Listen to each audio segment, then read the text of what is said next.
मालेगावच्या मोसम नदीवरच्या सांडवा पूल परिसरात नदीत साचलेल्या कचऱ्याला रात्रीच्या सुमारास अचानक आग लागल्याची घटना समोर आली आहे। या आगीने रौद्र रूप धारण केलं।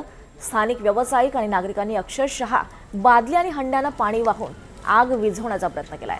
सामाजिक कार्यकर्ते रामदास बोरसे यांनी अग्निशामक दलाला फोनद्वारे माहिती दिली आणि अग्निशामक वाहन वेळेत न पोहोचल्यामुळे नागरिकांमध्ये संतापाची लाट पसरली आहे।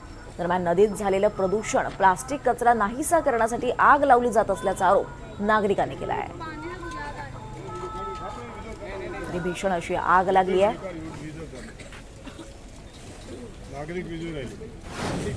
महानगरपालिका विझवायला नागरिक मोसम नदी साफसफाई होत नाही म्हणून एक कट कारस्थान आग लावून द्या, सर्व कचरा जळून जातो।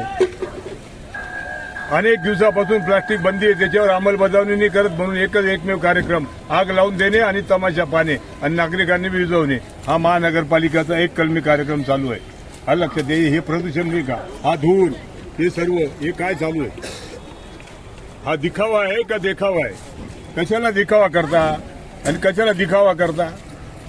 नको त्या गोष्टीसाठी भांडणं, नको त्या गोष्टीसाठी उपद्रव आणि इथे आग लागल्यावर 10 मिनिटं 15 मिनिटं झाले फायर ब्रिगेडला फोन लावून, अजून फायर ब्रिगेड नाही। हा लक्षात, अशी परिस्थिती।